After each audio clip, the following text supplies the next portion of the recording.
자, 오늘 천년왕국에 대해서 지난주에 이어서 두 번째 시간을 갖도록 하겠습니다. 천년왕국이라는 주제가 워낙에 중요한 주제예요. 그리고 또 예민한 주제이기도 하고 또 잘 설명되지 않는 주제이기도 합니다. 그래서 제가 여러분들이 이제 천년왕국에 대해서 설교도 하시고 강의도 하시는 것들을 좀 참조를 했는데 저조차도 딱 그렇게 명쾌하지 않는 그런 아쉬움이 있는 것도 사실입니다. 지난번 강의까지만 해도 직전 강의까지만 해도 저조차도 이 천년왕국에 대해서 이렇게 풀리지 않는 것들이 많이 있었어요. 근데 감사하게 이번 강의 준비하면서 하나님이 그동안 이렇게 해결되지 못한 것들 좀 많이 깨닫게 하셔서 너무나 감사드립니다.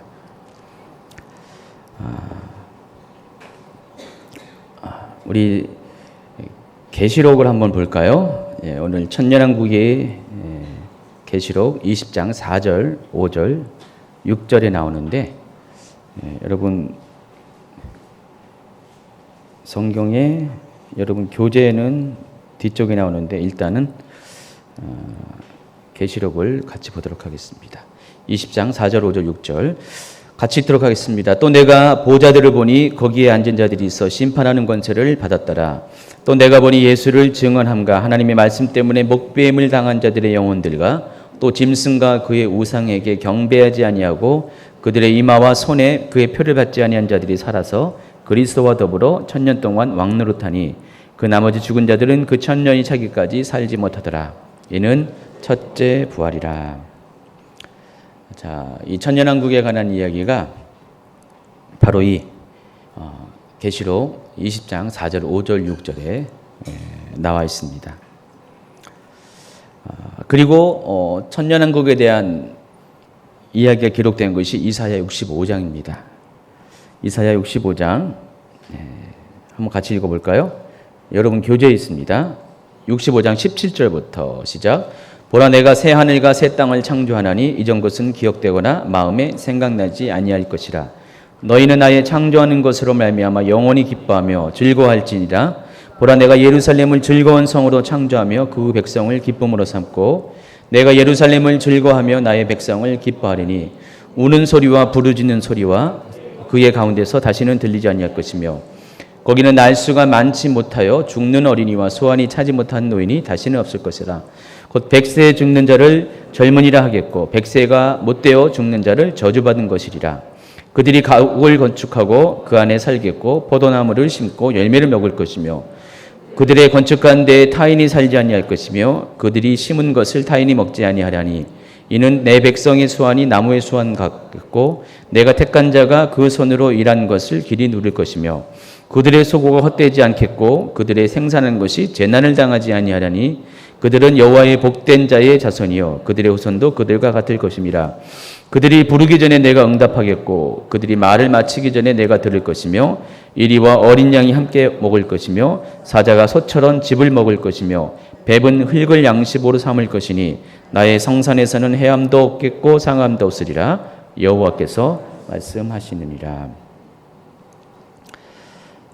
천년왕국에 관한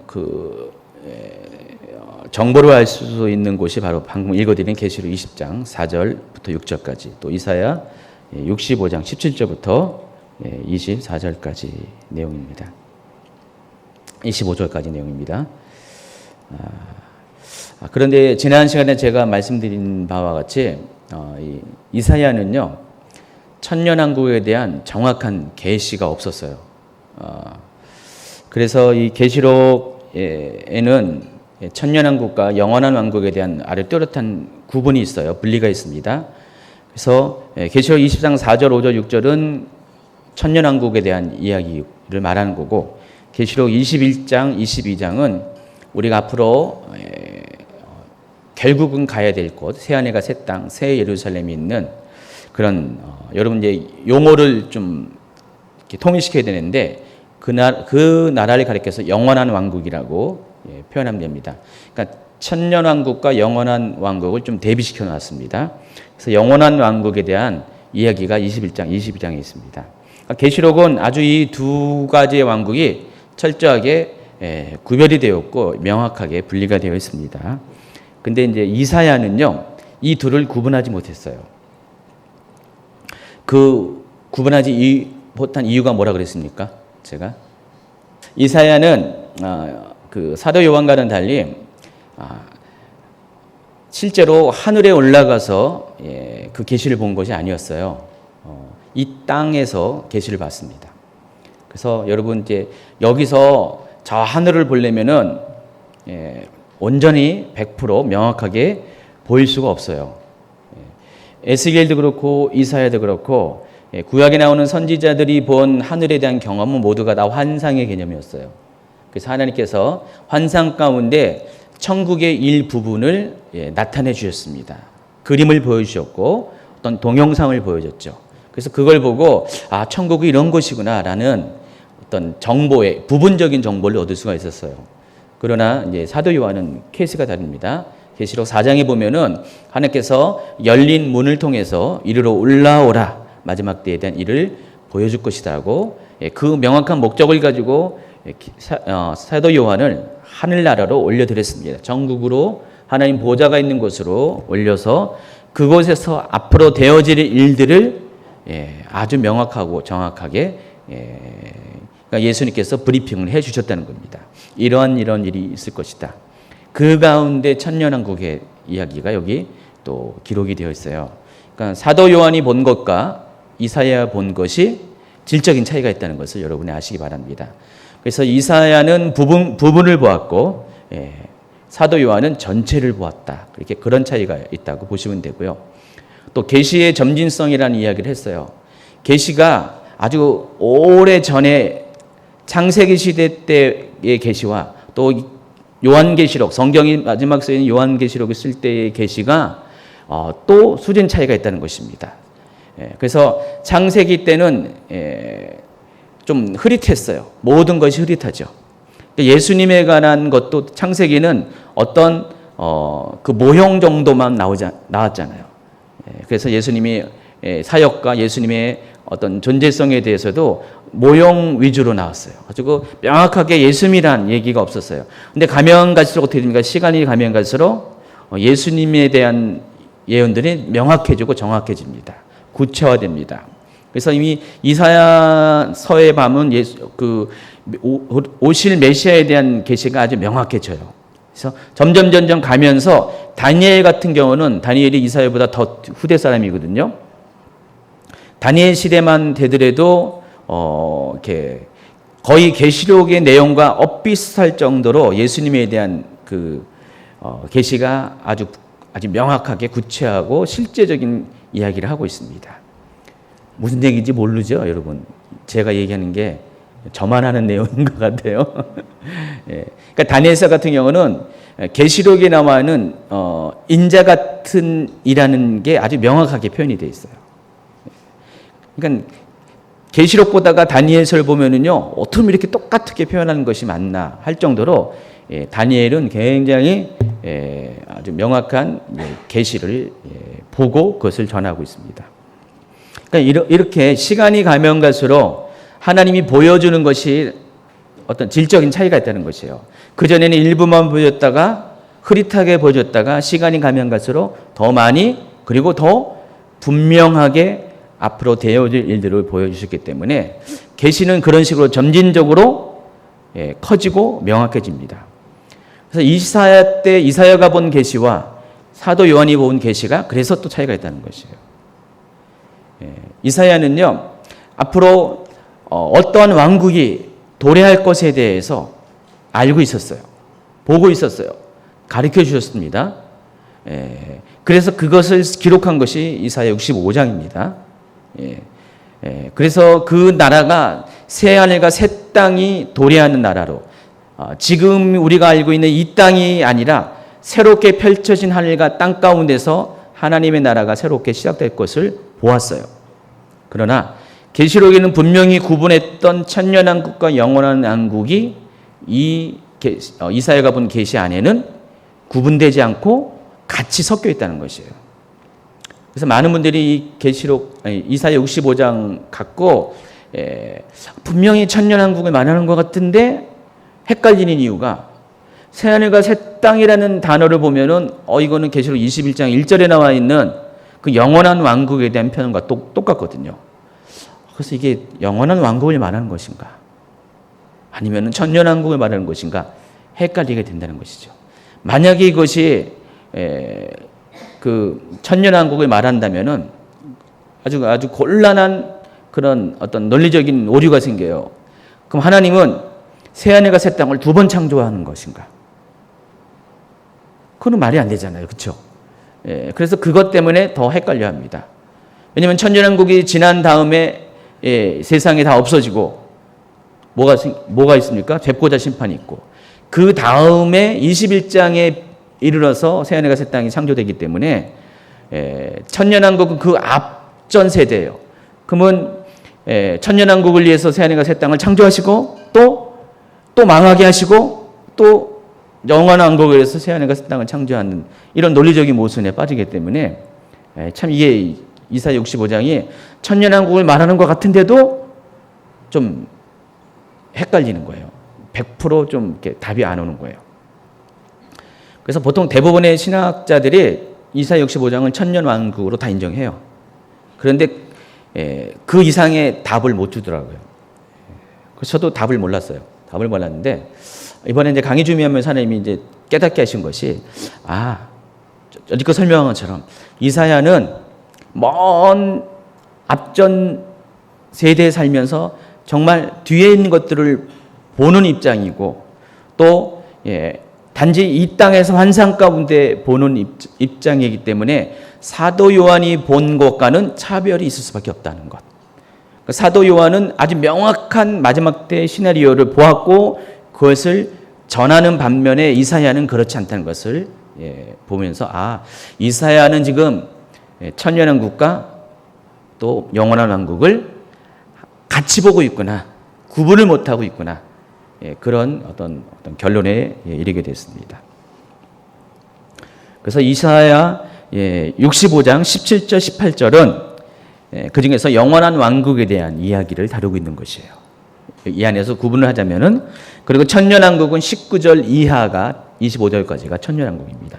그래서 제가 여러분 교재 가운데 이렇게 특별히 구분을 해놨죠. 이해하시겠죠? 그래서 또 그림으로도 그려놨습니다. 이사야 65장 안에는 두 가지의 왕국이 지금 같이 있는 거예요. 한쪽에는 계시록 21장에 있는 영원한 왕국, 이게 17절, 18절에 나와 있고요. 또 한쪽으로는 계시록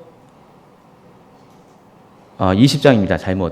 20장에 나와 있는 천년왕국이 19절부터 25절까지에 이렇게 나와 있다는 것입니다. 이 두 가지가 이사야 65장에 이렇게 혼재가 되어 있는 것이에요. 그러니까 중요한 것은 이사야 본인조차도 그때까지만 해도 몰랐다는 것이죠. 그러니까 천년왕국이라는 개념을 몰랐어요. 만약에 이사야가 천년왕국을 알았다면은 어떤 방식을 통해든지 천년왕국에 대한 힌트를 보여줬을 것이에요. 그러나 그런 힌트가 전혀 없습니다. 그러니까 이사야가 본 것은 영원한 왕국. 그러니까 이사야는 영원한 왕국을 봤어요. 천년왕국에 대한 것을 본 것이 아닙니다. 그런데 실제로는 이사야는 천년왕국도 몰랐지만은 영원한 왕국도 몰랐어요. 이사야 때는 아직 영원한 왕국에 대한 개념이 없었다는 것입니다. 누구도 가르쳐주지 않았고 하나님이 누구에게도 계시하지 않았어요. 그럼 이사야가 지금 본 이사야 65장은 뭘 말하는 걸까요? 천년왕국도 아니고 영원한 왕국도 아니고. 그러나 구약에서는 아주 분명하게 나타나는 것이 하나가 있는데 바로 메시아 왕국이에요. 메시아 왕국이 결과적으로 신약에서는 바로 천년왕국이 될 수 있고 또 영원한 왕국이 될 수 있는 것이에요. 근데 구약에서는 그 모든 개념이 메시아 왕국 안에서 다 설명되는 것이었어요. 그 메시아 왕국이라는 게 뭐죠? 메시아가 뭘 말하는 겁니까? 그리스도, 기름 부음 받은 자. 근데 이 기름 부음 받은 자가 구약시대는 왕이 기름 부음 받았죠. 제사장, 선지자. 근데 이 메시아 왕국의 개념에서 이 메시아는 장차 도래할 새 나라가 올 것인데 메시아가 통치하는 그런 나라가 온다는 것입니다. 그래서 지금까지 이스라엘 백성이 포로 생활하고 고통을 당하고 억압당하고 자기의 신앙도 제대로 신앙생활을 할 수 없는 그런 모든 환경을 깨뜨리고 원수를 다 물리쳐주시고 정말 이스라엘의 왕이신 메시아가 통치하는 그 나라가 올 것이다. 그런 기대를 가졌어요. 그게 메시아 왕국이에요. 근데 그 메시아 왕국은 하늘나라에 있는 왕국이 아닙니다. 바로 이 땅 가운데 도래하는 왕국이에요. 천년왕국의 개념과 맞는 것이죠. 그러니까 이 땅 가운데 모든 열방이 메시아가 통치하는 그런 세상 가운데 하나님께로 돌아오는 그런 나라가 오게 될 것이다. 이게 바로 메시아 왕국의 개념입니다. 이사야만 얘기한 것이 아니라 많은 구약의 예언서에 있는 선지자들이 이 나라를 꿈꿨어요. 그래서 이스라엘은 지금 육적인 이스라엘도 이 나라를 지금 기다리고 있는 거예요. 아직껏. 지금 유대인들에게 신약 성경이 없잖아요. 구약 성경이 갖고 있는 성경이에요. 그래서 구약 성경이 아직도 진행형이에요. 그들에게는. 그래서 그들은 지금 메시아 왕국을 기다리고 있는 것이에요. 다시 오실 메시아. 이미 예수님이 메시아로 오셨는데도 불구하고 예수님이 메시아 오신 것을 인정하지 않기 때문에 그들에게는 아직도 한 번도 메시아 왕국이 성취되지 않았어요. 그래서 지금도 그 사람들은 그 메시아 왕국을 기대하고 있다는 것입니다. 메시아가 오셔서 모든 민족을 직접 통치하게 되면 모든 것이 회복이 될 겁니다. 모든 아픔과 상처가 회복될 것이고 전쟁도 멈출 것이고 우리가 잃어버렸던 모든 자연의 축복들도 회복될 것입니다. 사람들이 그 환경 가운데 서로 평화를 누리면서 살게 될 것입니다. 그래서 이 메시아 왕국은 실제로는 그들이 잃어버렸던 에덴 동산의 회복을 또 의미하기도 합니다. 그래서 이 이사야는 지금 65장에서 메시아 왕국을 이야기하면서 그 메시아 왕국에 대한 모티브를 어디서 찾아왔습니까? 에덴 동산에서 찾은 것이에요. 에덴 동산과 같은 우리가 잃어버렸던 에덴 동산과 같은 세상이 도래할 것이다. 다시 오게 될 것이다. 누구를 통해서? 메시아를 통해서. 그러니까 메시아가 오면은 그 나라를 가지고 올 것이다. 바로 이것이 그들의 신앙이었습니다.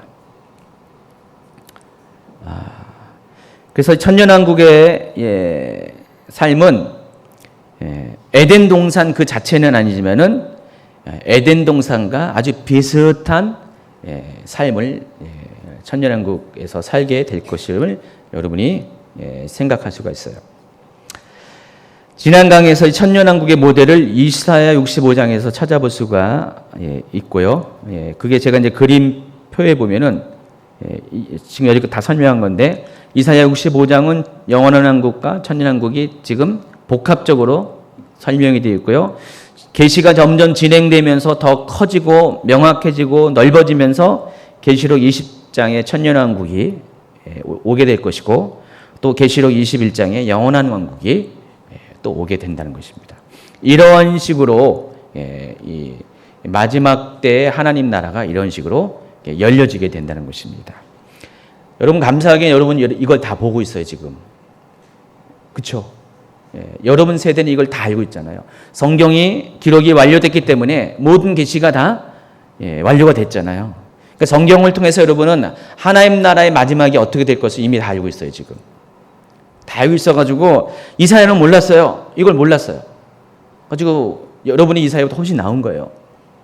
대단한 겁니다. 이사야는 몰랐어요. 영원한 왕국과 천년왕국을 짬뽕시켜서 이야기는 하고 있지만은 그것조차 구분할 수 없는 그런 수준이었어요. 물론 그때 당시의 사람들을 비하면은 이사야는 대단한 사람이죠. 근데 지금의 여러분은 천년왕국과 영원한 왕국도 알고 구분할 줄도 알고 이사야가 뭐가 문제가 있었다는 것도 이해할 수 있는 그런 사람이란 것입니다. 비록 설명을 들어서 알았겠지만, 하나님이 열어줘도 이제 관심 없는 분들은 여전히 몰라요. 여전히 모릅니다. 그래서 천년왕국은 이런 개념이라는 것을 아시고요. 자, 오늘은 이제 주제가 천년왕국에서의 삶을 말하는 겁니다. 자, 그럼 천년왕국에서는 어떤 삶을 살 것이고 어떤 자연 환경을 갖고 있을까?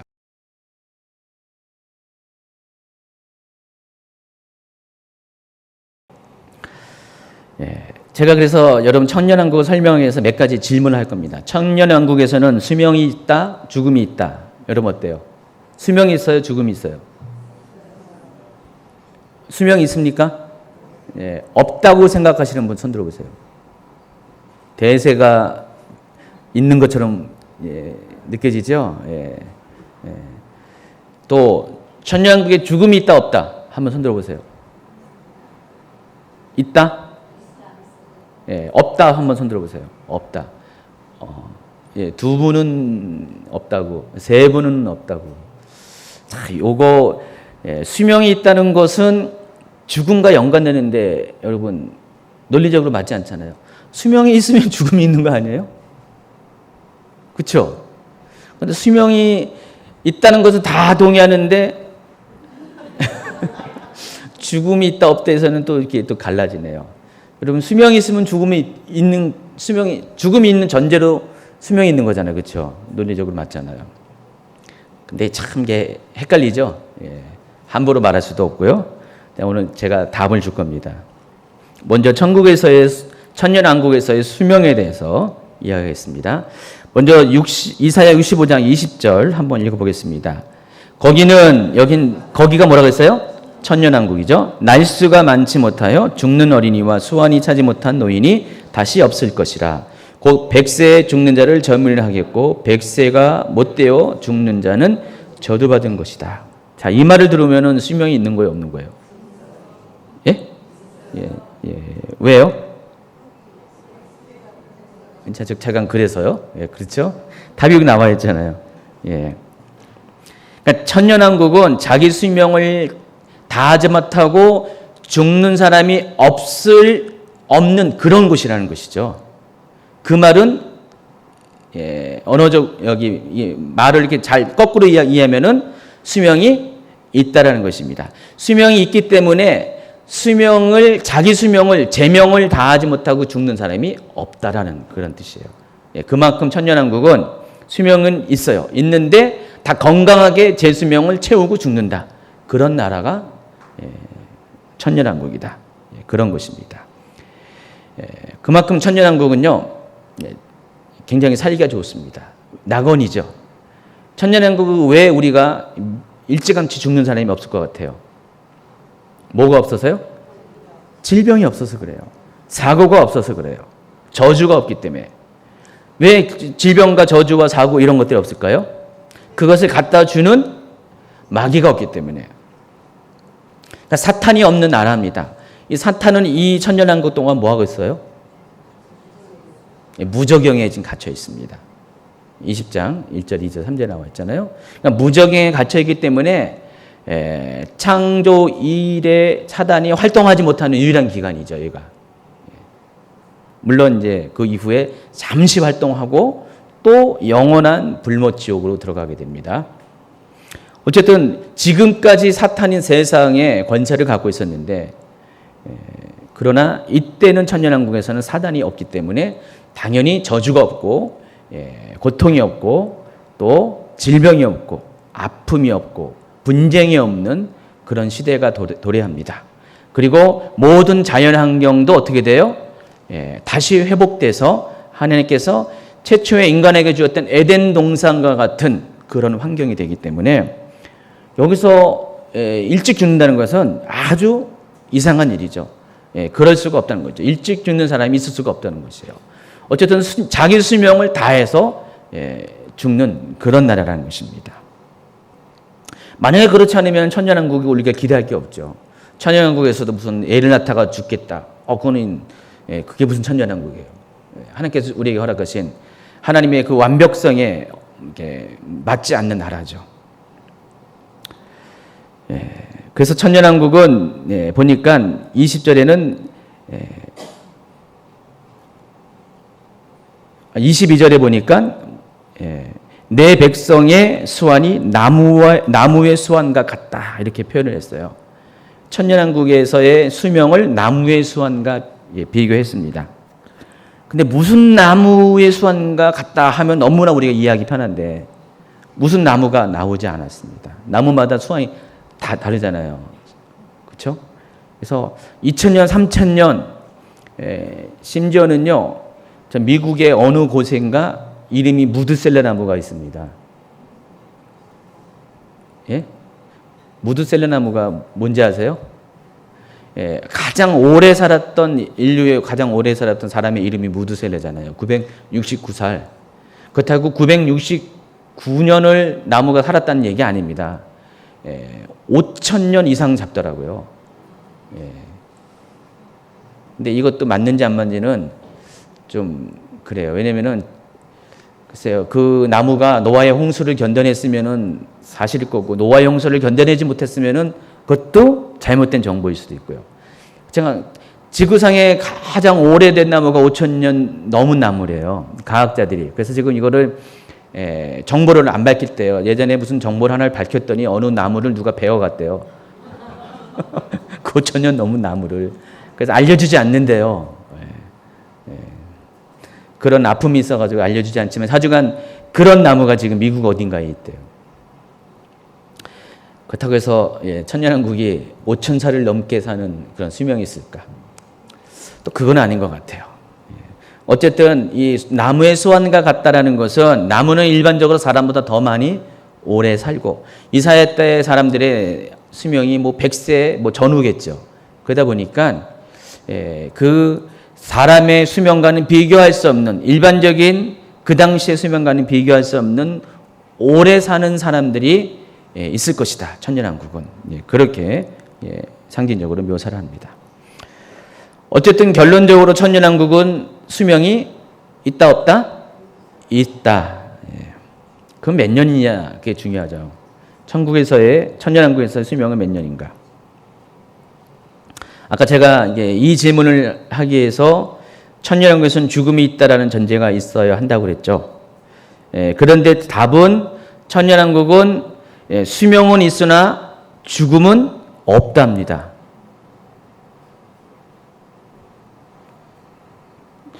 왜 이런 말을 하면은 당연히 말이 안 되는 얘기를 했기 때문에 여러분이 어떻게 그럴 수가 있냐고 질문을 하셔야죠. 수명은 있는데 죽음은 없다. 이게 논리적으로 말이 안 되잖아요. 그런 이제 제가 설명을 합니다. 설명을 하면은 답이 가능합니다.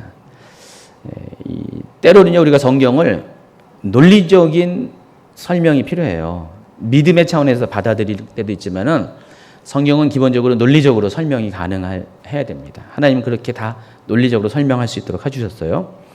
그러니까 인간의 수명을 이야기하기 위해서는 먼저 에덴 동산의 이야기를 하겠습니다. 에덴 동산에서도 수명이 있었을까요? 없었을까요? 있었어요. 어떻게 알 수 있냐? 창세기 3장 22절, 23절, 24절을 보면은 알 수가 있습니다.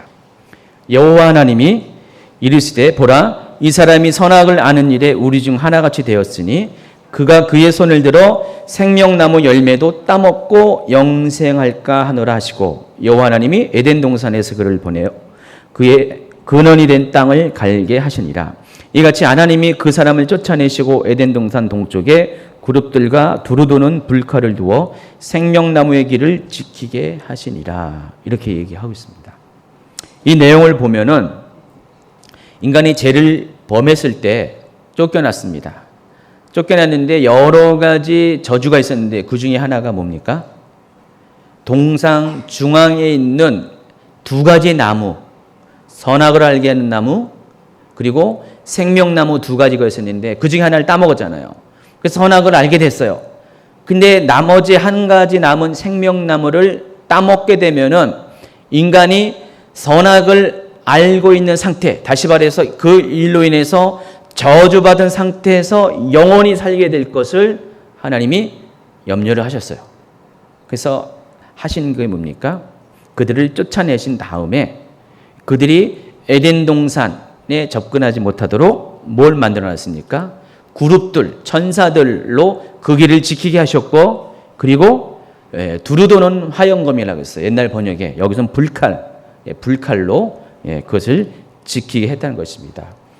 이 부분을 묘사한 어떤 그림을 보니까 거기는 아예 그 그룹 천사와 불칼을 같이 세트로 만들어 놨더라고요. 그래서 그룹 천사가 날개 달린 천사가 불칼을 손에 들고 아주 그냥 매서운 눈초리로 누가 접근할까 이렇게 문지기를 서는 모습으로 표현을 했더라고요. 제가 그림을 많이 찾아봤는데 딱 만족할 만한 그림이 없어서 싫지는 않았어요. 옮겨오지 않았는데 그런 그림들을 많이 묘사했더라고요. 근데 보니까 에덴 동산 동쪽에라고 표현이 나와 있어요. 지금도 어떤 분들은 에덴 동산이 어딘가를 막 찾고 있어요. 그래서 많은 분들이 에덴 동산이 아마 터키 서부 쪽 어디에 있을 것이다 라는 그런 얘기를 해요. 전혀 근거 없는 얘기가 아니에요. 왜냐면은 동편에 그 문지기를 세웠다는 것은 사람들이 쫓겨난 초기 인류가 아담 하와가 동편의 땅에서 살았다는 것이죠. 에덴 동편의 땅. 그러니까 거기서 일로 들어올까봐 거기를 막고 있다는 것이에요. 실제로 이 인류 문명이 어디에 시작했습니까? 바로 지금의 이라크 지역, 바벨론 땅. 거기서 이제 문명이 시작됐습니다. 그게 창세기 10장, 11장에 나와 있잖아요. 바로 바벨탑이 세워진 바로 그 장소, 니므롯이 세상을 지배했던 시날 땅, 거기가 바로 그 지금의 이라크 땅입니다.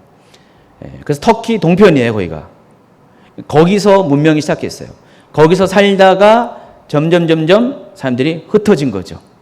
흩어져서 지금의 여러 가지 대륙으로 흩어졌는데 처음에는 이 대륙이 하나였어요. 땅덩어리가 하나였다가 벨렉 시대 때 세상이 나눠졌습니다. 창세기 10장에 벨렉 시대 때 세상이 나눠지면서 지구가 이제 대륙이 이제 이동한 거예요. 바다가 나눠지고 땅이 나눠지면서 그 전까지는 바로 거기 살았어요. 그래서 거기서부터 에덴 동산을 보면은 서쪽으로 가야 돼요. 그러니까 에덴 동산의 입장에서는 동편에서부터 쫓겨난 인류가 살게 되는 거죠. 그래서 이제 이런 어떤 연관성을 가지고 이 터키의 서부 지역이 어딘가 그런 식으로 이렇게 에덴 동산을 이야기하는 사람도 있어요. 그거는 그냥 참고로 하세요. 무슨 확정된 진리는 아닙니다. 어쨌든 이 에덴 동산에서 쫓겨난 이유가 영생을 할까봐 생명나무의 열매를 따먹고 영생할까봐 그것 때문에 하나님이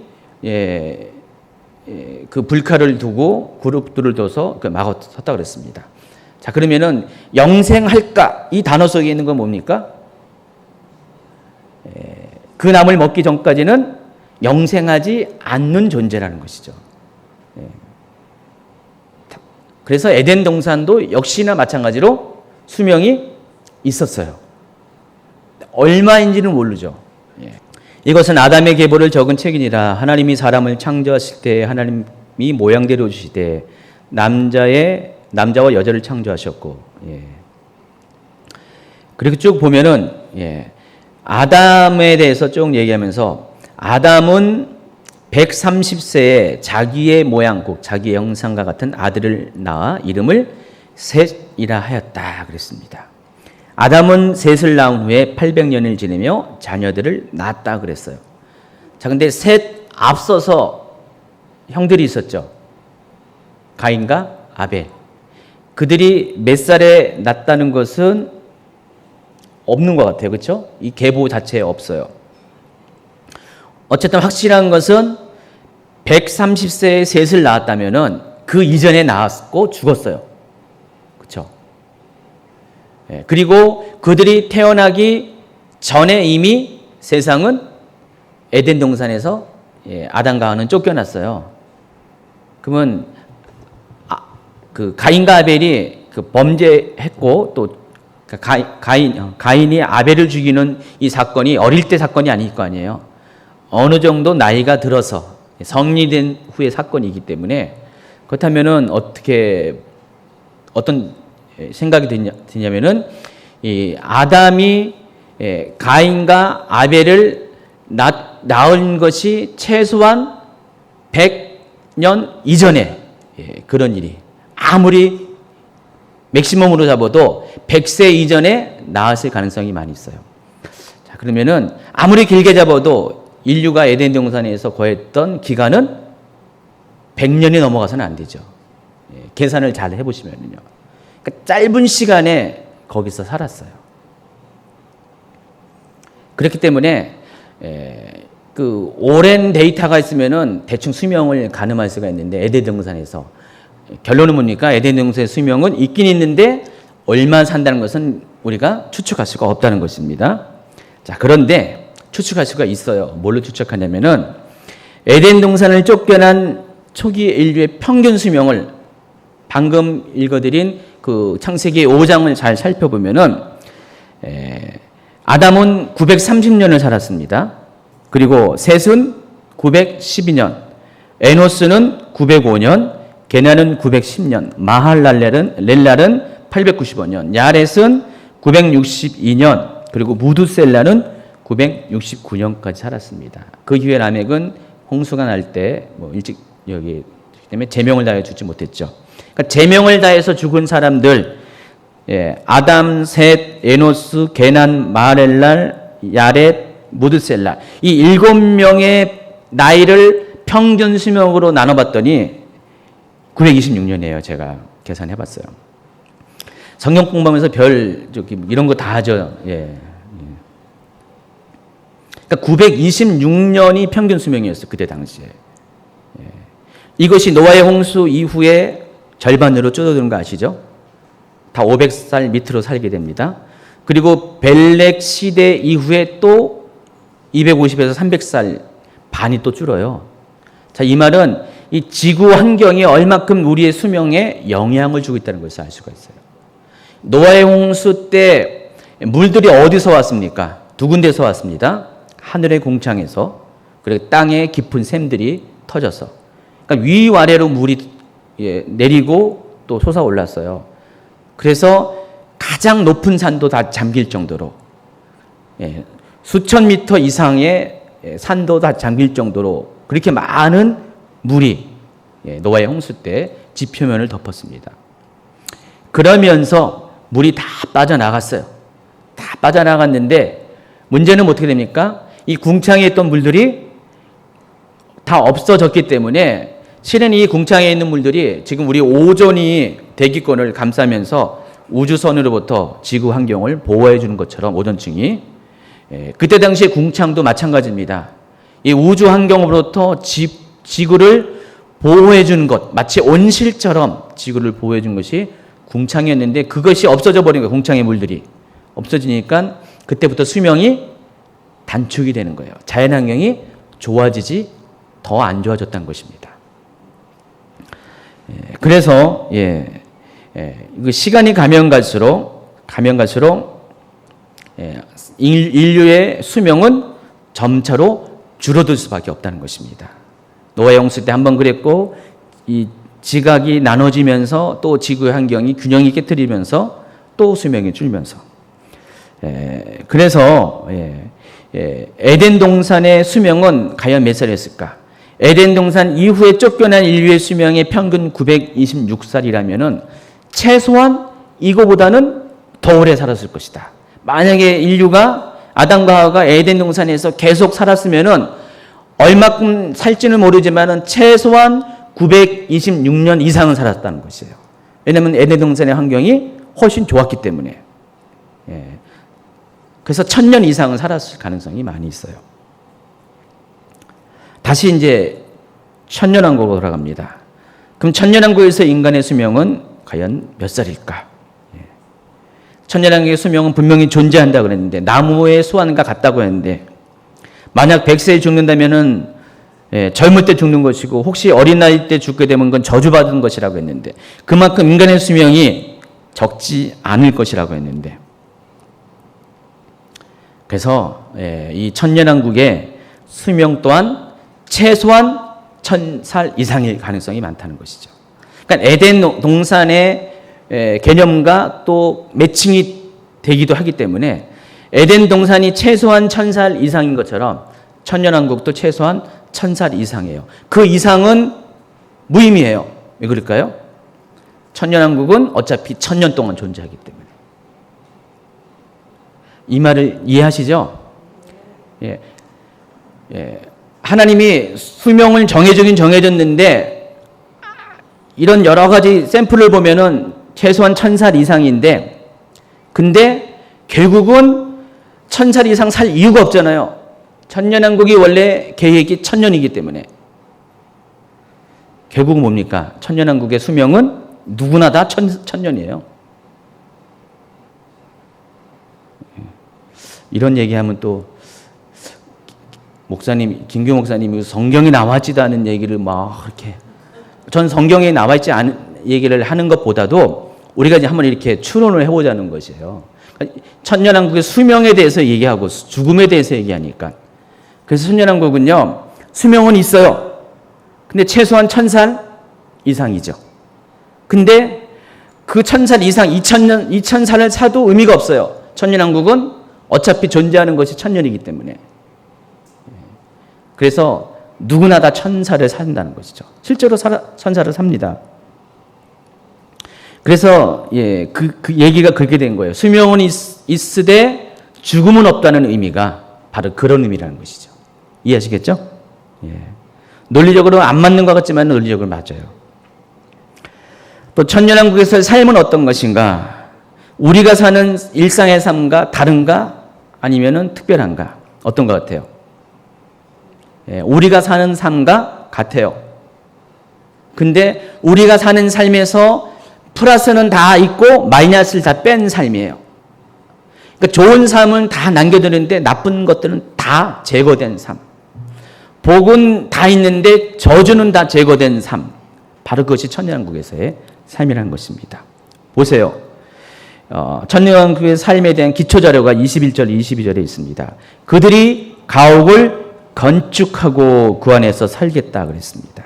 여러분, 천년왕국에는 집이 있습니다. 직접 짓습니다. 자기 집을. 천년왕국에서는요.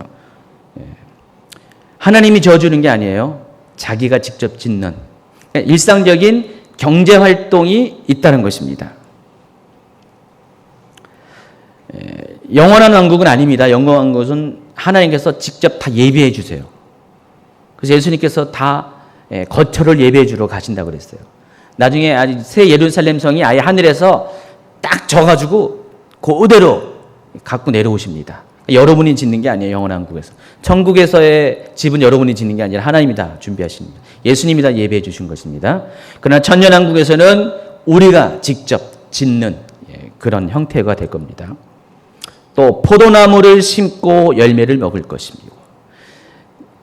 천국에서나 영원한 왕국에서는 우리가 농사 짓는 게 아니라 다 하나님이 다 저절로 열매를 맺게 하고 나무가 있게 하십니다. 그러나 천년왕국에서는 우리가 포도나무를 심고 그 열매를 우리가 심은 열매를 먹게 됩니다.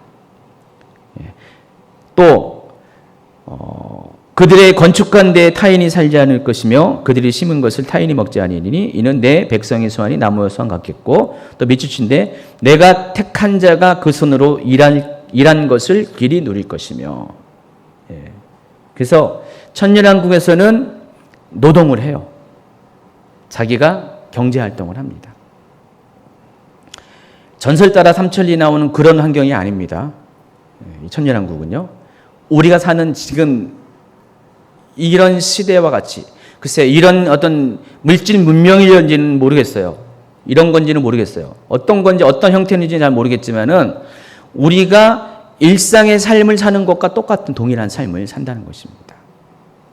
마이너스 영향만 부정적인 요소만 다 빼고 그래서 우리가 천년왕국은 그렇게 산다는 것입니다.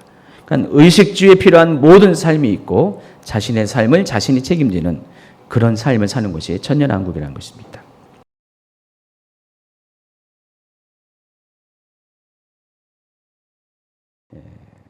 우리가 부르던 이제 예전에 부르던 복음성가가 있는데 한번 이거 부르고 할까요? 한번 부를까요? 사막에 샘이 넘쳐 흐르리라.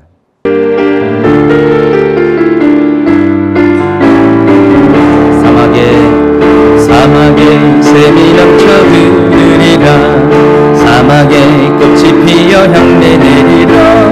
주님이 다스리는 그 나라가 되면은 사막이 꽃동산 되리. 사자들이 어린 양같이 놀고 어린이들 함께 둥그는 참사랑과 기쁨의 그 나라가 이제 속히 오리. 2절입니다. 사막에 숲이 우거지리라. 사막에 예쁜 새들 노래하리라. 주님이 다스리는 그 나라가 되면은 사막이 낙원되리라. 독사굴에 어린이가 손 놓고 장난처럼 울지 않는 찬사랑과 기쁨의 그 나라가 이제 속히 오리라. 자, 여기서 묘사한 이 나라가 어느 나라입니까? 천년왕국이죠. 근데 실제로는 천년왕국이 아니라 메시아 왕국. 그래서 이사야서에 보면은 먼저 35장 말씀을 한번 볼까요? 35장 1절부터 한번 10절까지 읽도록 하겠습니다. 여러분 교재 안에 있습니다. 광야와 메마른 땅이 기뻐하며 사막이 백합과 같이 피어 즐거워하며 무성하게 피어 기쁜 노래로 즐거워하며 레바논의 영광과 갈멜과 샤론의 아름다움을 얻을 것이라. 그것들이 여호와의 영광 곧 우리 하나님의 아름다움을 보리로다. 너희는 약한 손을 강하게 하며 떨리는 무릎을 굳게 하며 겁내는 자들에게 이르기를 굳세어라 두려워하지 말라. 보라 너희 하나님이 오사 보복하시며 갚아주실 것이라. 하나님이 오사 너희를 구하시리라 하라. 그때 맹인의 눈이 밝을 것이며 못 듣는 사람의 귀가 열릴 것이며 그때 저는 자는 사슴같이 뛸 것이며 말 못하는 자의 혀는 노래하리니 이는 광야에서 물이 솟겠고 사막에서 시내가 흐를 것임이라. 뜨거운 사막이 변하여 못이 될 것이며 메마른 땅이 변하여 원천이 될 것이며 성냥에 넣던 곳과 풀과 갈대와 부들이 날 것이며 거기에 데려가 있어 그 길을 거룩한 길이라 일컫는 바 되리니 깨끗하지 못한 자는 지나가지 못하겠고 오직 구속함을 입은 자들을 위하여 있게 될 것이라. 우매한 행위는 그 길로 다니지 못할 것이며 거기에는 사자가 없고 사나운 짐승이 그리로 올라가지 아니하므로 그것을 만나지 못하겠고 오직 구속함을 받은 자만 그리로 행할 것이며 여호와의 속량함을 받은 자들이 돌아오되 노래하며 시온에 이르러 그들의 머리 위에 영영한 희락을 띠고 기쁨과 즐거움을 얻으리니 슬픔과 탄식이 사라지리로다. 이번에는 65장 23, 24절 시작. 그들의 수고가 헛되지 않겠고 그들의 생산한 것이 재난을 당하지 아니하리니 그들은 여호와의 복된 자손이요 그들의 후손도 그들과 같을 것입니다. 그들이 부르기 전에 내가 응답하겠고 그들이 말을 마치기 전에 내가 들을 것이며 이리와 어린 양이 함께 먹을 것이며 사자가 섭처럼 집을 먹을 것이며 뱀은 흙을 양식으로 삼을 것이니 나의 성산에서는 해함도 없겠고 상함도 없으리라. 여호와께서 말씀하시니라. 그래서 이 두 가지의 그 예언을 같이 조합시켜서 만든 찬양이 그거예요. 사막에. 이 찬양은 바로 이사야 35장과 65장을 배경으로 만든 것입니다.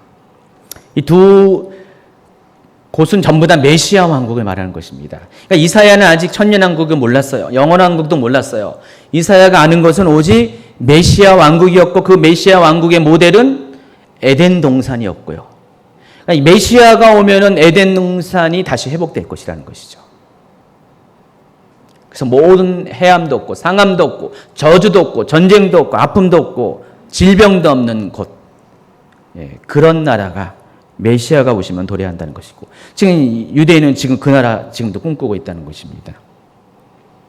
그렇지만 이사야 35장과 65장은 이사야는 의도하지 못했지만 또 차이가 있다는 것이에요. 그러니까 이사야 35장은 전적으로 메시아 왕국을 말하는 것이에요. 그러나 65장 안에는 아까 제가 초기에 얘기한 것처럼 천년왕국과 영원한 왕국이라는 개념 두 개가 같이 있다는 것이에요. 그러니까 메시아 왕국을 노래했지만은 이 안에는 천년왕국과 영원한 왕국에 대한 계시가 들어와 있다는 것입니다. 그래서 이사야 65장이 천년왕국에 대한 예언이라는 것입니다. 그래서 천년왕국의 삶을 한마디로 표현하면은 모든 복이 회복되는 것이요. 하나님께 우리에게 허락하신 모든 복이 회복되는 것. 에덴 동산에서 첫 인류에게 주셨던 그 복, 창세기 1장 28절의 그 복이 회복되는 곳이 바로 천년왕국이라는 것입니다. 그래서 천년왕국은요, 우리가 다스리는 곳입니다. 우리가 책임지는 것입니다. 우리가 번성하는 곳입니다. 우리가 복을 누리는 것입니다. 하나님은 이 천년왕국 동안에 우리가 마음껏 영원한 하나님 나라가 도래하기 전에 천년왕국에서 우리가 이 땅에서 그동안 빼앗겼던 모든 것들을 완전히 회복하고 충분히 누리게 하는 그런 시간을 허락하시고, 실은 그게 바로 혼인잔치라는 것이죠. 혼인잔치 기간 동안은요, 아무런 제재도 없고요, 그냥 신랑과 신부가 아주 행복하게 삶을 휴가를 즐기듯이 누릴 수 있는 바로 그런 곳, 그런 개념이 천년왕국이라는 것입니다. 그 표현을 보면은 이리와 어린 양이 함께 먹는다고 그랬잖아요. 이리와 어린 양이 먹는 일은 있을 수가 없잖아요. 이리는 반드시 양을 잡아 먹어야 되죠. 어떻게 사자가 풀을 먹습니까? 풀 먹는 사자 봤어요? 여러분이 에덴 동산에 있었으면 봤어요. 에덴 동산에서는 다 식성이 뭐였어요? 초식이었어요.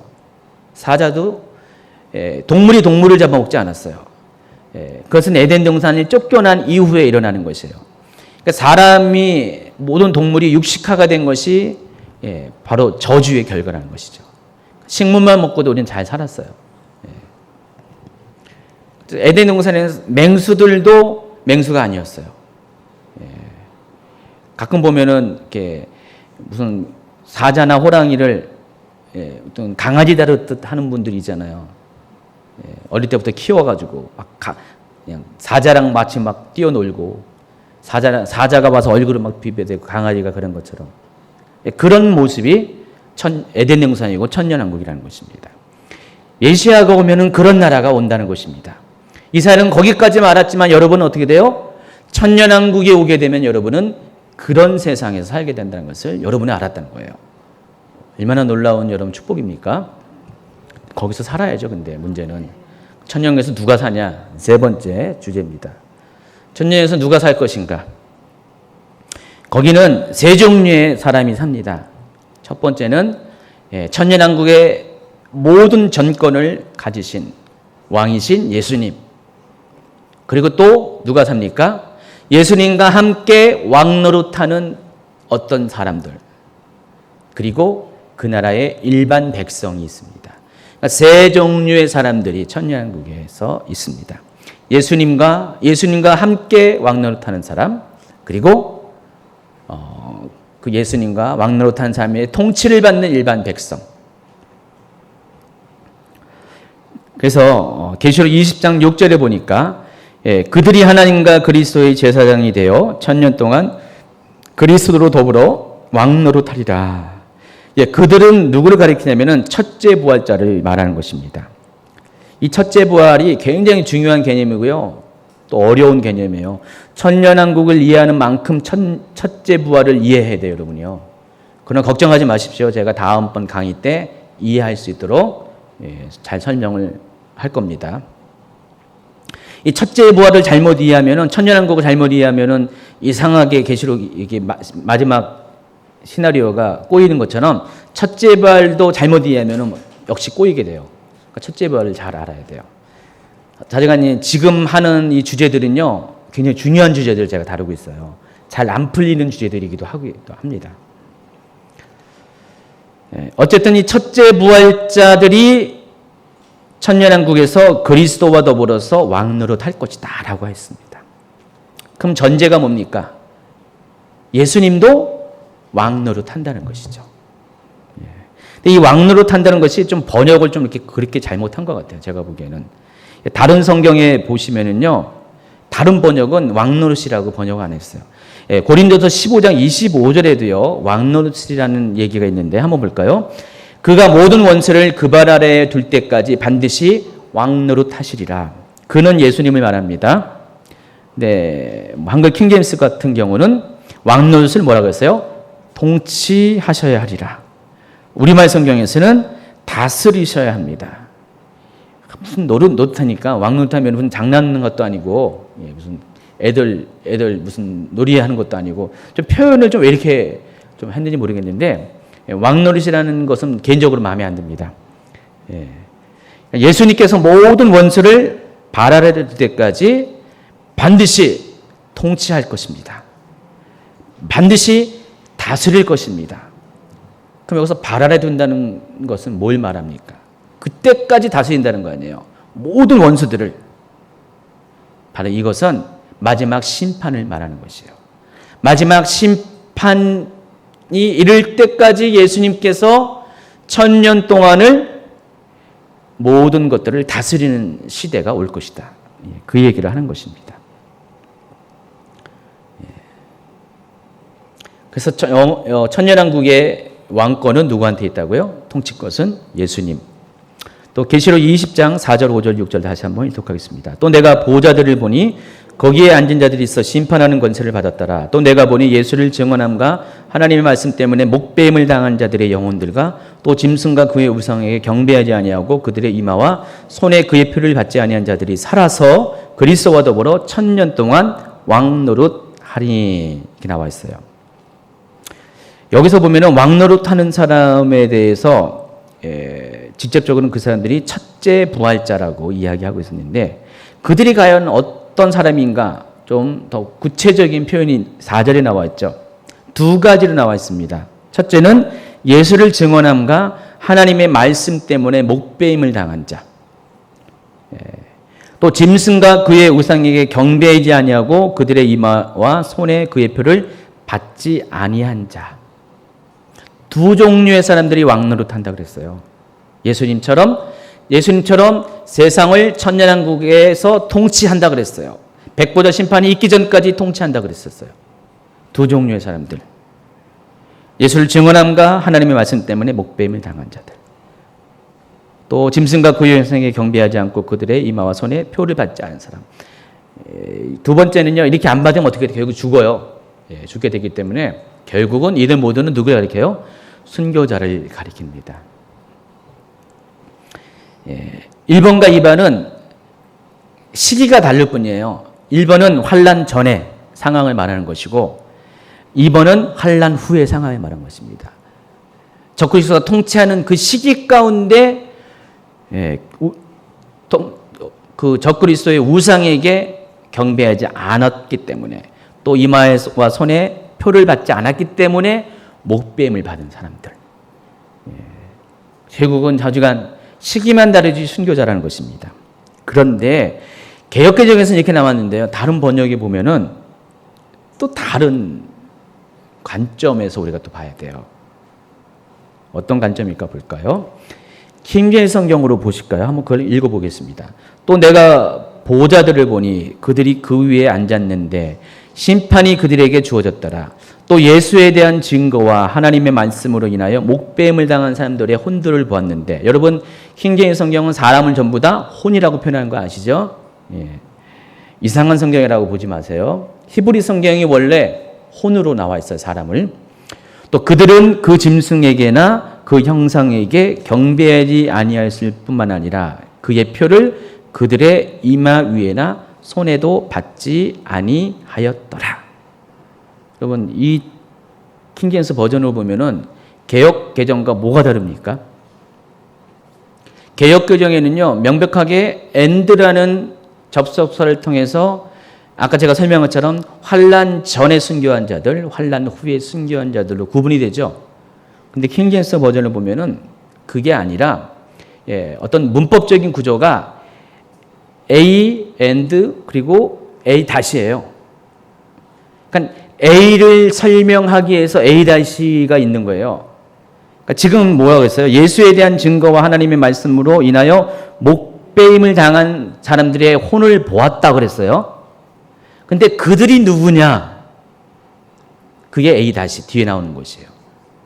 그러니까 and로 이렇게 표현된 것이 아닙니다. 그들은 그 짐승에게나 그 형상에게 경배하지 아니할 뿐더러 그의 표를 그들의 이마 위에나 손에 받지 아니한 사람. 사람들이 왜 목배임을 당했어요? 짐승의 우상에게 경배하지 않았기 때문에 또 짐승의 표를 받지 않았기 때문에 그런 이유로 목배임을 당했다는 것이죠. 그런 사람들의 모습을 지금 요한은 보았다는 것입니다. 그리고 그런 사람들이 누구라고요? 첫째 부활자고 그들이 천년왕국에서 예수님과 더불어 세상을 통치하는 그런 위치에 오르게 된다는 것입니다. 영어 성경으로 읽어봐도 같아요. 영어 성경 한번 읽어보세요. 우리 이보아 지사님 한번 읽어보세요. 예, 패스요? 예, 아주 패스 받겠습니다. 예. 여기 밑줄친데 보면은 나는 보았습니다. Those souls of those 그들의 혼들을 봤습니다. 해놓고 접속사 후로 관계대명사 후로 나왔어요. 그들이 누구냐면은 쫙 나와 있어요. 보니까 목배임을 당한 사람들 who had been beheaded 해가지고 because of 이유가 뭡니까? 예수를 위한 증거 때문에 또 하나님의 말씀 때문에 목배임을 당한 사람들을 나는 보았습니다. 이렇게 설명합니다. 근데 they 해놓고 그들이 바로 아까 souls of those라는 거예요. 그들의 그 those예요. 그들. 바로 그들은 누구냐면서 또 짐승에게 경배하지 않았고 또는 그의 형상과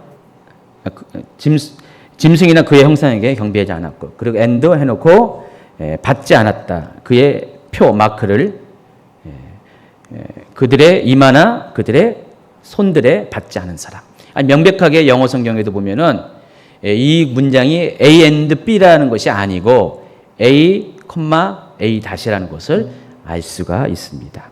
그러니까 제가 여기서는 A that is A 다시라고 표현했는데요. 이거 뭐 이렇게 문법 얘기해서 도무지 이해 못하는 분 없죠? 다 이해하시겠죠? 예. 그래서 이걸 보면은 결국은 뭐예요?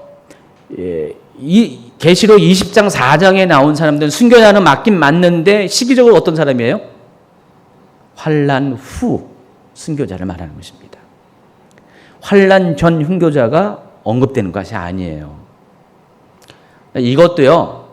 번역에 따라 다른 거니까 참고하라는 거예요.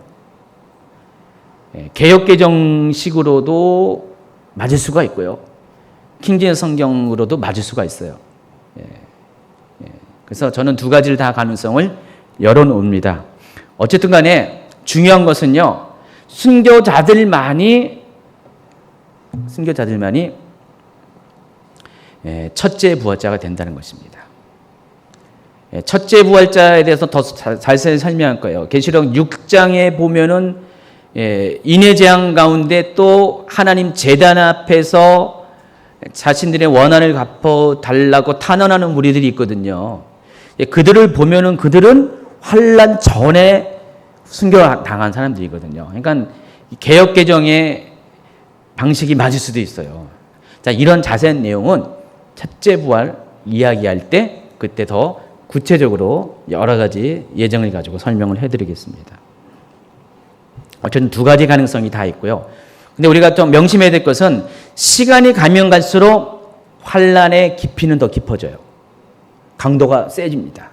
그러니까 이전에 우리가 당했던 그런 환난과 고난에 비해서 앞으로 가면 갈수록 당하는 환난과 고난이 이루 말할 수가 없다는 것입니다. 왜 그럴 것 같아요? 세상은 그만큼 악해져요. 여러분 다 아시잖아요. 지금 세상이 그만큼 악해지고요. 특별히 사단 같은 경우 어떻게 됩니까? 최후에 우리가 보통 발악이라고 그러잖아요. 점점 가면 갈수록 사단이 어떻게 돼요? 악에 치닫게 됩니다. 점점 사단이 과거보다 더 강력하게 악한 본성들을 드러내게 됩니다. 또 특별히 계시록 12장을 한번 보세요. 12장을 보면은요. 7절 한번 읽어볼까요?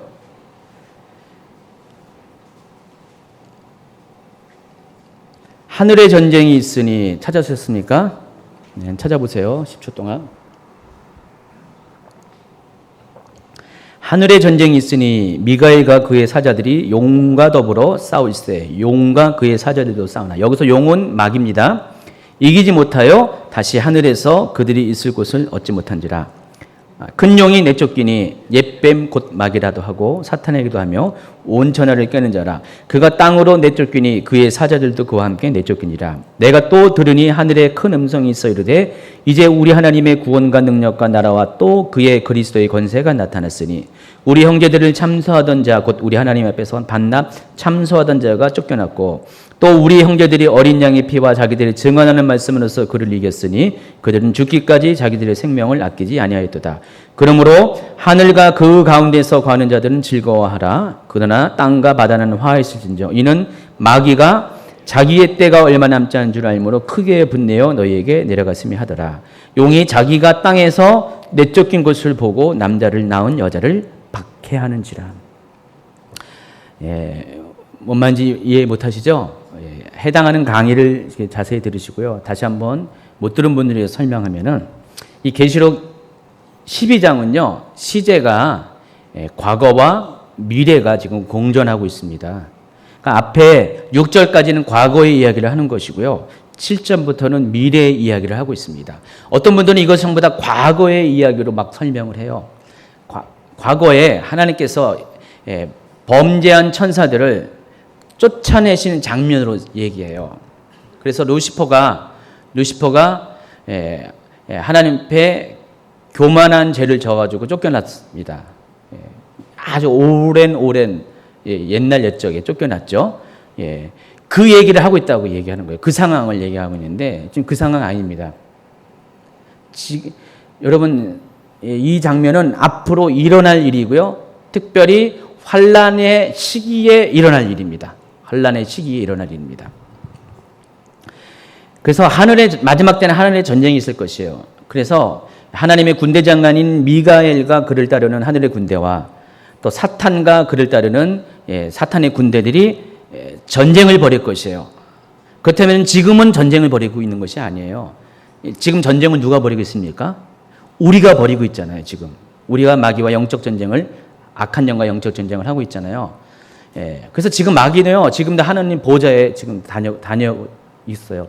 제가 이제 이거 설명하기 위해서 욥기서를 설명하면서 욥기에 보면은 사탄이 하나님한테 가가지고 욥이 이렇게 의인인 것이 괜히 의인인지 아세요? 하나님이 여지껏 그를 잘 돌봐줬기 때문에 은혜를 베풀었게 저런 거지. 하나님이 만약에 그 은혜를 거두시면은 욥이 저럴 것 같아요. 그래서 하나님이 그래 하면서 한번 내게 할까 해서 한 것이 욥의 고난이 시작된 거잖아요.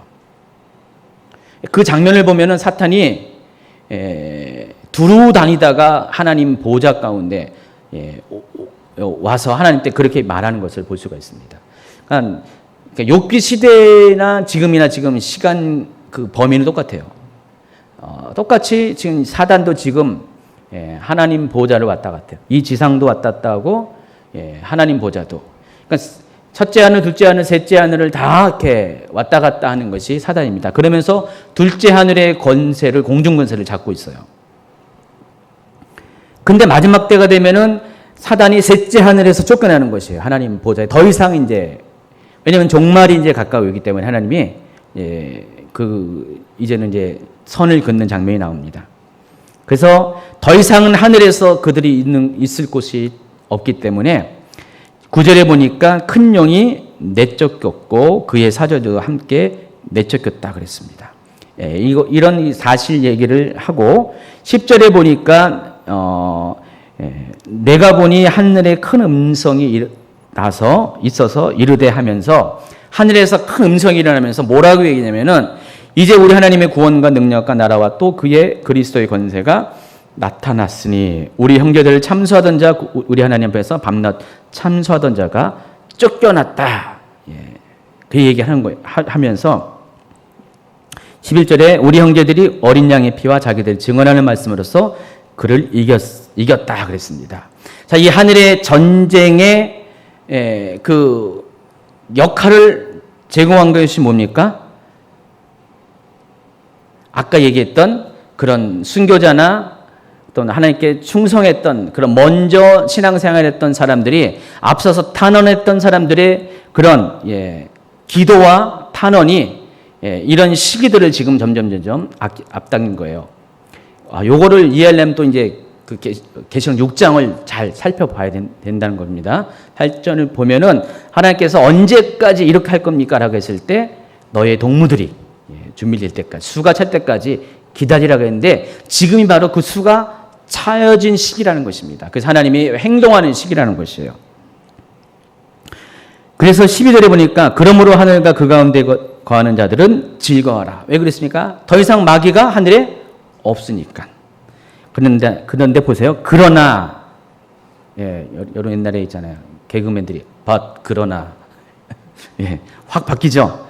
땅과 바다는 화가 있을진저. 하늘은 지금 즐거워하는데 땅과 바다는 화가 있습니다. 왜 그렇습니까? 마귀가 자기의 때가 얼마 남지 않은 줄 알므로 크게 분내어 너희에게 내려갔고 또 자기가 땅에서 쫓겨난 것을 보고 남자를 낳은 여자를 교회를 말하는 것입니다. 남자는 예수님을 말하는 것이고 박해하는지라. 그러니까 사단이 이제는 이전과는 달리 이제 하늘에서 쫓겨나면서부터 완전히 크게 화가 나가지고 이 세상을 박해하기 시작합니다. 뭘 박해하냐면은 예수님을 낳게 한, 예수님을 오게 한 바로 교회들을 지금 박해한다는 것입니다. 그래서 마지막 때가 되면은요, 이 환란 시대에 가면은 사단의 박해가 우리가 지금 경험했던 것과는 비교할 수 없는 아주 대단한 환란이 찾아오게 된다는 것입니다. 그래서 이때는요, 순교하는 것이 정말 보통의 수준이 아니라는 것입니다. 그때가 올 때 그런 순교자들이 발생하게 될 것이에요. 자, 그러면은요, 여러분, 똑같은 순교자고, 똑같은 예수 믿는 사람이지만은, 하나님 입장에서 보면은, 누가 더 상급이 클 것 같아요? 하나님을 위해서 가장 큰 대가를 치른 사람, 예수님을 위해서, 복음을 위해서, 예수를 믿는 그 증언 때문에 상대적으로 더 많은 환난과 박해와 고난을 당하고 죽임을 당한 사람이 하늘에서는 상급이 더 클 수밖에 없어요. 그러니까 뒤로 가면 갈수록 순교자의 레벨이 더 올라가게 된다는 것이에요. 박해와 환난의 레벨이 올라가는 것처럼 환경이 그런 걸 가면서 갈수록 마지막 때가 갈수록 그런 시대가 찾아오게 된다는 것입니다. 그렇다면은 환난 후, 휴거 후에 만약에 남게 되어지는 사람이 있다면, 성도가 있다면은 그 사람이 그 시기를 통과한다는 것은 정말 대단한 거예요. 여러분이 남한 땅에서 신앙생활을 한 것과 북한 땅에서 신앙생활을 하는 것, 여러분이 생각해도 어때요? 이거는 아무것도 아니잖아요, 남한 땅. 여러분이 아무리 그냥 내가 예수님 때문에 무슨 여러 가지 이렇게 모욕도 받고 침뱉음 받고 손해도 많이 본다고 하지만 북한 땅에 사는 성도들하고 비교할 수가 있습니까? 비교할 수 없습니다. 그들은 정말 모든 것 다 포기하고 모든 대가를 다 치르면서 심지어는 자기의 목숨을 아주 편하게 준 것도 아니고 고통 가운데 죽으면서 하나님, 예수님을 부인하지 않은 사람들이에요. 근데 여러분들은 아니잖아요. 기껏해서 고생한 게 돈 고생. 조금만 그런 환경 때문에 막 하나님 그럴 수가 있습니까? 근데 그런 분들은 사실 북한에 한번 좀 가서 좀 한 달만 살고 오시든지 그래야 돼요. 당하는 그 환란의 깊이가 다르다는 것입니다. 강도가. 마지막 때가 되면 그렇게 돼요. 마지막 때가 되면은 그거 견딘다는 거 정말 힘든 것입니다. 근데 그럼에도 불구하고 하나님은 남길 자들도 남기세요 또. 그래서 레프트 비하인드, 남겨진 자들, 뒤에 남겨진 사람들. 근데 그들은 어떤 사람이 될까? 두 종류의 사람입니다. 여기서 제대로 안 믿은 사람이죠. 예수님은 알기는 아는데 제대로 안 믿어가지고 천국까지 못하는 사람도 있잖아요. 흰옷 입지 못한 사람들. 어떻게 해요? 휴거 당할 수 없으니까 남겨지죠. 당연히 또 불신자들도 있고요. 그리고 또 누가 있습니까? 하나님께서 남겨지는 소수의 사람들을 둬요. 제가 성경을 보니까 다 설명했잖아요. 그래서 남겨진 자들을 줘요. 잘 믿는 사람 중에서 그런 사람들은 서머나 교회라고 했죠. 어머나. 서머나 교회가 있습니다. 서머나 교회 같은 성도들 남겨진 자들이 있다니까요. 하나님이 소수의 사람들을 제가 왜 하나님이 이걸 남겨둘까? 바로 하나님은 마지막 순간까지 복음을 전하게 하기 때문에 마지막 순간까지 한 영혼이라도 구원하기 위해서 하나님은 모든 은혜가 막힌 시대처럼 보이는 환난의 시기에도 하나님은 뒤늦게 회개한 사람들을 남겨놓고요. 그리고 그들을 인도할 사람도 남겨놓는다는 것입니다. 소수이겠죠. 얼마인지 몰라요. 그래서 하나님은 그 남겨진 자들을 모두 다 순교시킵니다. 100% 순교죠. 남겨진 자들은 순교 안 당하면 어떻게 돼요? 악인들에게 당하는 그 7 대절 심판을 그들도 받아야 되잖아요. 안 되잖아요. 그래서 근데 어떤 분들은 계시록 12장 아까 읽었는데 그 뒷부분에 나오는 피난처를 예비처를 자꾸만 그때의 어떤 그 시대의 무슨 물리적인 공간으로 얘기하고 있어요. 땅속 밑에 있는 무슨 아지트 같은 아닙니다. 그것은 마지막 때의 지하교회를 말하는 것이죠. 지하교회 역할은 두 가지예요. 하나님께서 그들에서 거기서 남겨지기 위해서 이렇게 피난처의 역할을 하는 거고 또 양육처의 역할. 거기서 또 양육을 하는 거예요. 뒤늦게 후회하고 뒤늦게 회개한 사람을 양육해가지고 정말 그 짐승에게 경배하지 않고 표를 받지 않아서 순교를 받을 수 있을 정도로 준비되어 수 있는 사람으로 이렇게 믿음으로 복음으로 양육시키는 그런 역할을 하는 것이 지하교회. 하나님은 그런 것을 위해서 잘 믿은 사람 중에서도 누가 될는지 모르지만 남겨놓는다니까요. 어머나 서머나 교회. 그래서 그런 사람들이 어쩌면 첫째 부활자가 되지 않을까. 여러분 첫째 부활자가 되고 싶어요? 그럼 어떻게 돼요? 결론은 환난을 통과하셔야 되는데. 마지막입니다. 천년왕국엔 세 종류의 사람이 있다고 했는데 이렇게 예수님 또 예수님과 함께 세상을 천년왕국을 통치할 사람 그리고 일반 백성이 있어야 됩니다. 천년왕국에서는 몇 명이 살 것 같아요? 가늠할 수가 있겠습니까? 가늠 못하죠. 여러분 노아의 홍수 전에 이 세상에 몇 명 살았는지 아세요? 근데 제가 보니까 다 달라요. 다 좀 얘기가 달라요. 어떤 사람은 128억까지 계산하더라고요. 128억. 최대 맥시멈. 왜 128억이에요? 당시에 아까 얘기했잖아요. 평균 연령이 926살. 926살에 보면은 낳고 또 낳고 해가지고 엄청나게 낳았어요. 여러분 지금 90살 된 사람이 지금이야 우리가 이제 산하 제한을 하지만은 옛날에 자연적인 상태에서 몇 명 낳습니까? 여러분 보통 부모님 세대에는 한 7, 8명, 한 10명 낳잖아요. 어떤 사람은 12명도 나오고 막 그랬잖아요. 그렇게 낳았어요. 근데 900년을 살았으면 얼마나 날 것 같아요? 여러분 아브라함의 아들이 몇 명 있습니까? 몇 명 있어요? 첫 번째 이스마엘, 두 번째 이삭. 또 있잖아요. 후초에게서 난 몇 명인가요? 아브라함이 보면은 100 몇 살 돼도 막 났어요. 아브라함이 175세에 죽었으니까. 그러면은 그런 걸 다 역으로 계산을 해보세요. 계산해 보면은 한 부부가 낳는 그때 당시에 낳는 자녀의 수는 산술급수적이 아니에요. 뭘 말할까요? 산술급수는 1 더하기 1은 2잖아요. 근데 기하급수적이라는 표현이 있습니다. 쥐들이 그렇잖아요. 쥐 한 쌍이 2년 동안에 매덕 10억인가? 뭐 매덕을 그렇게 한대요. 가만 놔두면은요. 기하급수적으로 낳습니다. 그래서 한 쌍의 부부가 그가 살아 있는 동안에 얻는 그 자손들은 엄청날 거예요. 그래서 아무리 보수적으로 잡아도 수십억이래요. 노아의 홍수 전에. 그럼 여러분 수십억 인구 중에서 8명만 살아났다는 거. 그런 일이 앞으로도 또 있을 수가 있어요. 지금 74억, 75억으로 가고 있는데 그냥 1대1로 계산해도요. 한 20명 살아남을까?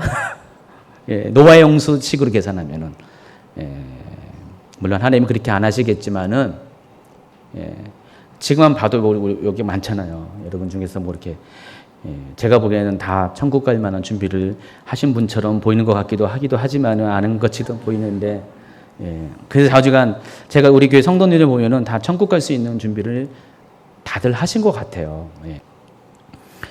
어쨌든 그 인구가 굉장히 수십억의 인구였다면은 왜 인구가 많이 늘었습니까? 자연환경이 일단 좋았어요. 근데 에덴 동산에 있었으면 그들은 더 했을 거 아니에요. 기하급수적에 것보다 더 많을 거예요. 천년왕국도 그렇다는 것이죠. 천년왕국은 에덴 동산과 같은 것이 1000년 동안을 계속 번성하기 때문에. 그리고요, 둘로 시작하는 게 아니잖아요. 천년왕국은요. 휴거받은 성도들이 내려오는 거잖아요. 휴거받은 성도들이. 그러니까 천국이 이제 비는 거예요. 그때 되면은. 지옥은 여전히 꽉 차 있어요. 1000년 동안은. 지옥은 아주 그냥 10,000원입니다. 거기 10,000원인데 천국은 다 내려오잖아요. 천국의 백성들이 내려와가지고 천년왕국의 시민이 되는 것입니다.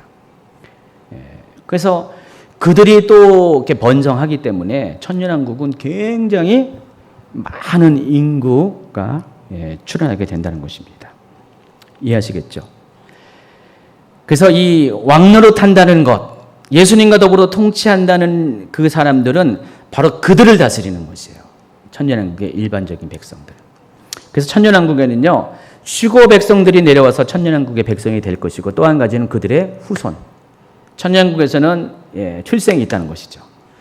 출생된 그곳에서 출생한 2세대, 3세대 좌우지간 그 이후의 세대들이 천년왕국 세대들이 거기서 태어나고 자라나게 될 겁니다. 그래서 수십억 그 이상이 될 수도 있어요. 수백억이 될 수도 있고요. 정말 많은 사람들이 거기 천년왕국에서 살게 될 것입니다. 그리고 나서 이제 곡과 마곡의 전쟁이 있게 됩니다. 다음 시간에 하겠죠. 곡과 마곡의 전쟁이 일어나면은 그중 중에서 어떤 사람은 마귀에게 미혹당해서 또다시 하나님을 대적하는 그 전쟁에 참여하게 됩니다. 마지막 전쟁이 일어나게 되죠. 과연 누가 그 마지막 그 전쟁에서 또다시 하나님을 배반하는 그런 미혹에 빠질까? 궁금하시죠? 그건 다음 시간에 얘기하는데 미리 약간 힌트를 주면은 바로 저기를 생각하세요. 광야 시대를 생각하세요. 광야 시대 또 가나안 정착 시대를 생각해 보세요. 사사기 시대. 힌트를 얻을 수가 있을 겁니다. 뭔 말인지 몰라요? 광야를 경험한 세대, 출애굽을 경험한 세대, 그리고 정착한 세대는 달라요. 정착하자마자 어떻게 돼요? 그 광야를 경험한, 출애굽을 경험한 세대가 죽자마자 어떻게 돼요? 그들은 급속히 타락했잖아요. 그게 사사시대 되잖아요. 이해하시겠죠? 힌트. 자, 여기까지 오늘은 이야기하겠습니다.